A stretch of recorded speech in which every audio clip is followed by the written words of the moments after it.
मेरा नाम प्रिया है। आज मैं आपको करण और मीरा की एक ऐसी कहानी सुनाने जा रही हूं जिसमें प्यार भी है, सस्पेंस भी है और एक ऐसा रहस्य भी जिसने उनकी पूरी दुनिया बदल दी।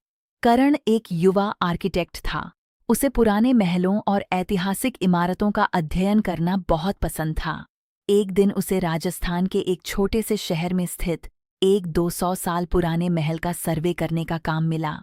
महल वर्षों से बंद पड़ा था। लोग कहते थे कि वहां रात में किसी लड़की के रोने की आवाज आती है। कई लोगों ने दावा किया था कि उन्होंने महल की सबसे ऊंची खिड़की में एक लड़की को खड़े देखा है। लेकिन करण ऐसी बातों पर विश्वास नहीं करता था। वह काम के लिए महल पहुंच गया। महल सचमुच बहुत विशाल था। ऊंची दीवारें, लंबे गलियारे और हर तरफ एक अजीब सा सन्नाटा। पहले दिन वह पूरे महल का निरीक्षण करता रहा। शाम होने लगी। सूरज की आखिरी किरणें महल की खिड़कियों से अंदर आ रही थीं। तभी उसकी नज़र ऊपर की मंजिल पर गई। एक लड़की खिड़की के पास खड़ी थी। लाल रंग का सूट, खुले बाल और बेहद खूबसूरत चेहरा। करण कुछ सेकंड तक उसे देखता रह गया। फिर उसने आवाज लगाई, हेलो। लड़की मुस्कुराई, लेकिन अगले ही पल गायब हो गई। करण हैरान रह गया। उसे लगा शायद कोई स्थानीय लड़की होगी। वह सीढ़ियां चढ़कर ऊपर पहुंचा, लेकिन वहां कोई नहीं था, सिर्फ खाली कमरा। उस रात करण महल में ही रुका। करीब 11 बजे अचानक उसे किसी के गुनगुनाने की आवाज सुनाई दी। आवाज बहुत मधुर थी। वह आवाज का पीछा करते हुए महल के पीछे बने पुराने बगीचे तक पहुंच गया, और वहां वही लड़की खड़ी थी। चांदनी उसके चेहरे पर पड़ रही थी। वह पहले से भी ज्यादा खूबसूरत लग रही थी। तुम कौन हो? करण ने पूछा। लड़की मुस्कुराई, मेरा नाम मीरा है। उस रात दोनों देर तक बातें करते रहे। मीरा को महल के हर कोने की जानकारी थी, इतनी कि जैसे वह हमेशा से वहीं रहती हो। अगले कई दिनों तक करण रोज उससे मिलने लगा। धीरे धीरे दोनों दोस्त बन गए। फिर दोस्ती प्यार में बदलने लगी। करण को महसूस होने लगा कि वह मीरा के बिना नहीं रह सकता। लेकिन एक बात उसे हमेशा परेशान करती थी। मीरा कभी महल के बाहर नहीं जाती थी, और जब भी वह उसके परिवार के बारे में पूछता, वह चुप हो जाती। एक शाम करण ने उससे कहा, मैं तुमसे प्यार करता हूं। मीरा की आंखों में आंसू आ गए, लेकिन वह मुस्कुराई नहीं, बल्कि उदास हो गई। तुम्हें मुझसे प्यार नहीं करना चाहिए। करण चौंक गया। क्यों? मीरा ने जवाब नहीं दिया। वह बस धीरे धीरे पीछे हटी और बोली, क्योंकि जिस दिन तुम मेरे बारे में सच जान जाओगे, उस दिन तुम मुझसे नफरत करोगे। यह कहकर वह चली गई।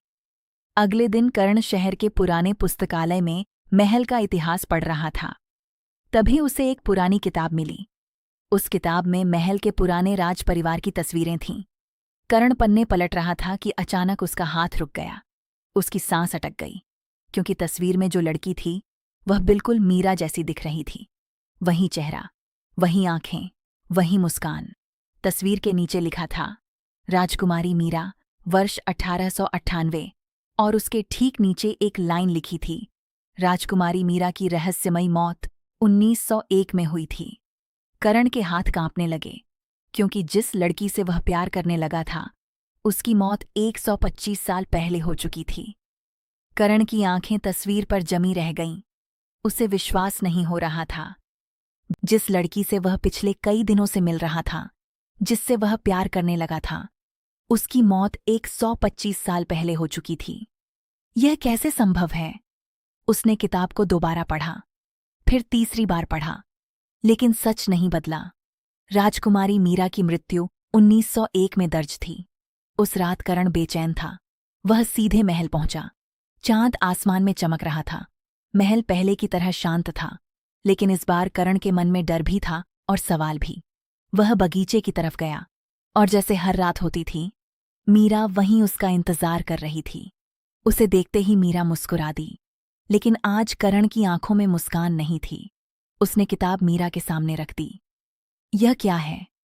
मीरा का चेहरा अचानक बदल गया। उसकी मुस्कान गायब हो गई। करण ने कांपती आवाज में कहा, इसमें लिखा है कि तुम 125 साल पहले मर चुकी हो। कुछ सेकंड तक दोनों के बीच खामोशी छाई रही। हवा अचानक तेज चलने लगी। महल के पुराने पेड़ झूमने लगे। मीरा की आंखों में आंसू भर आए। तो आखिर तुम्हें सच पता चल ही गया। करण का दिल जोर से धड़कने लगा। सच क्या है? मीरा ने उसकी तरफ देखा। अगर मैं तुम्हें सब बता दूं तो तुम्हारी जिंदगी हमेशा के लिए बदल जाएगी। करण ने उसका हाथ पकड़ लिया। मुझे सच जानना है। मीरा कुछ देर तक उसे देखती रही, फिर धीरे धीरे बोली, हाँ, मैं वही राजकुमारी मीरा हूं। करण के पैरों तले जमीन खिसक गई। लेकिन यह कैसे हो सकता है? मीरा की आंखों से आंसू बहने लगे। क्योंकि मेरी कहानी कभी खत्म नहीं हुई। वह उसे महल की सबसे ऊंची मंजिल पर ले गई। वहां एक पुराना कमरा था। कमरे का दरवाजा वर्षों से बंद था। मीरा ने दरवाजे की तरफ इशारा किया। यहीं से सब शुरू हुआ था। कमरे के अंदर धूल जमी हुई थी, लेकिन बीच में एक बड़ा सा चित्र लगा हुआ था। चित्र में एक युवा राजकुमार दिखाई दे रहा था। उसके चेहरे को देखते ही करण का दिल रुक सा गया, क्योंकि वह राजकुमार बिल्कुल उसी जैसा दिखता था। वही चेहरा, वही आंखें, वही मुस्कान। करण स्तब्ध रह गया। यह कौन है? मीरा की आवाज कांप रही थी। राजकुमार अर्जुन, जिससे मैं प्यार करती थी। करण को ऐसा लगा जैसे उसके शरीर में बिजली दौड़ गई हो। मीरा आगे बोली, 125 साल पहले हमारी शादी होने वाली थी, लेकिन शादी से एक रात पहले अर्जुन की हत्या कर दी गई और अगले दिन मुझे भी मार दिया गया। करण की सांसें रुक गईं। किसने? मीरा ने जवाब देने ही वाली थी कि अचानक कमरे का तापमान बदल गया। एक ठंडी हवा का झोंका आया और कमरे की दीवार पर टंगी पुरानी घड़ी अपने आप चलने लगी। टिक टिक टिक। मीरा का चेहरा सफेद पड़ गया। वह घबराकर पीछे हट गई। नहीं, करण ने पूछा, क्या हुआ? मीरा की आंखों में डर था, बहुत ज्यादा डर। वह जाग गया है। कौन? तभी महल के नीचे से किसी के कदमों की आवाज गूंजने लगी। थक थक थक, जैसे कोई धीरे धीरे सीढ़ियां चढ़ रहा हो। और अगले ही पल पूरे महल की लाइटें एक साथ बुझ गईं। अंधेरे में सिर्फ एक आवाज सुनाई दी, 125 साल बाद भी तुम दोनों फिर मिल गए। करण का खून जम गया, क्योंकि वह आवाज किसी इंसान की नहीं लग रही थी। थक थक थक। कदमों की आवाज धीरे धीरे सीढ़ियों से ऊपर आ रही थी। पूरे महल में घना अंधेरा छा चुका था। करण का दिल इतनी तेजी से धड़क रहा था कि उसे अपनी ही सांसें सुनाई दे रही थीं। मीरा का चेहरा डर से सफेद पड़ चुका था।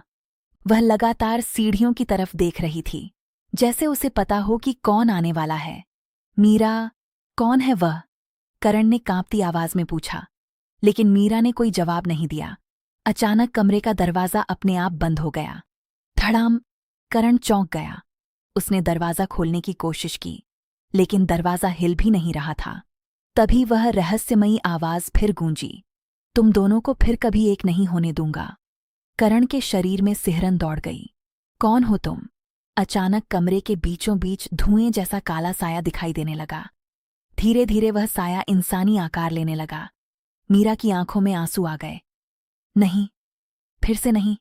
करण ने उसकी तरफ देखा। तुम इसे जानती हो? मीरा ने सिर झुका लिया, फिर कांपती आवाज में बोली, यह वीर प्रताप है, मेरे चाचा। करण हैरान रह गया। तुम्हारे चाचा? मीरा की आंखों से आंसू बहने लगे। 125 साल पहले इन्हीं ने अर्जुन को मरवाया था और फिर मुझे भी मार दिया। कमरे में सन्नाटा छा गया। काला साया धीरे धीरे हंसने लगा। उसकी हंसी बेहद डरावनी थी। राजगद्दी चाहिए थी मुझे, और तुम दोनों मेरे रास्ते की सबसे बड़ी रुकावट थे। करण का गुस्सा बढ़ गया। तुमने 2 लोगों की जिंदगी बर्बाद कर दी। साया हंसा, और आज भी कर सकता हूं। तभी अचानक कमरे की दीवार पर लगा पुराना चित्र चमकने लगा। वही चित्र जिसमें राजकुमार अर्जुन था। करण को अचानक अपने सिर में तेज दर्द महसूस हुआ। उसकी आंखों के सामने अजीब दृश्य आने लगे। एक राजमहल, शाही कपड़े, एक तलवार और सामने खड़ी मीरा। फिर अचानक खून, धोखा, चीखें और मौत।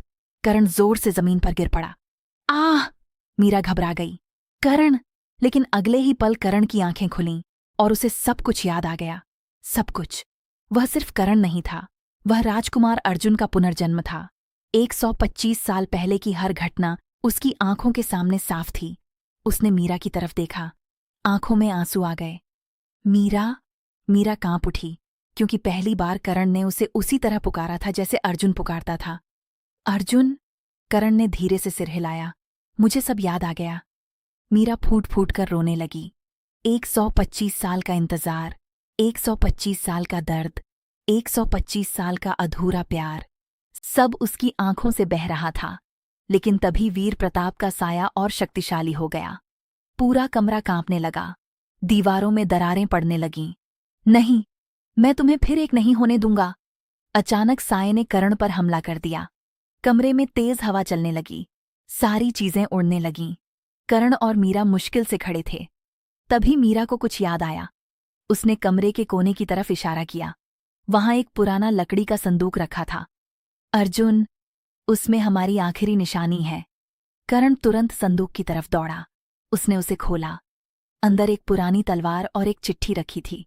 चिट्ठी में लिखा था, सच्चा प्रेम कभी नहीं मरता। जिस दिन तुम दोनों फिर मिलोगे, उसी दिन यह श्राप टूट जाएगा। जैसे ही करण ने तलवार उठाई, पूरा कमरा चमकदार रोशनी से भर गया। वीर प्रताप का साया दर्द से चीख उठा। नहीं, लेकिन अभी लड़ाई खत्म नहीं हुई थी और अगले कुछ मिनट तय करने वाले थे कि 125 साल पुराना श्राप खत्म होगा या फिर मीरा और करण हमेशा के लिए एक दूसरे को खो देंगे। करण ने जैसे ही पुरानी तलवार उठाई, पूरा कमरा तेज सुनहरी रोशनी से भर गया। वीर प्रताप का काला साया दर्द से चीख उठा। नहीं, उसकी चीख पूरे महल में गूंजने लगी। मीरा की आंखों में उम्मीद की चमक लौट आई। 125 साल बाद पहली बार उसे लगा कि शायद उनका श्राप खत्म होने वाला है। लेकिन वीर प्रताप इतनी आसानी से हार मानने वाला नहीं था। उसका साया और भी विशाल होने लगा। कमरे की दीवारें कांपने लगीं, छत से पत्थर गिरने लगे। पूरा महल जैसे टूटने वाला था। करण ने तलवार को मजबूती से पकड़ा और तभी उसके दिमाग में एक और याद चमकी। 125 साल पहले, मरने से ठीक पहले अर्जुन ने मीरा से एक वादा किया था, अगर जन्मों तक भी इंतजार करना पड़े तो भी मैं तुम्हारे पास वापस आऊंगा। करण की आंखों में आंसू आ गए। अब उसे सब याद था, हर पल, हर याद, हर अधूरी बात। उसने मीरा की तरफ देखा। मीरा भी रो रही थी। अर्जुन, करण मुस्कुराया, मैं वापस आ गया हूं। मीरा फूट फूट कर रो पड़ी। 125 साल का इंतजार आखिर खत्म हो चुका था। लेकिन तभी वीर प्रताप ने गुस्से में एक जोरदार हमला किया।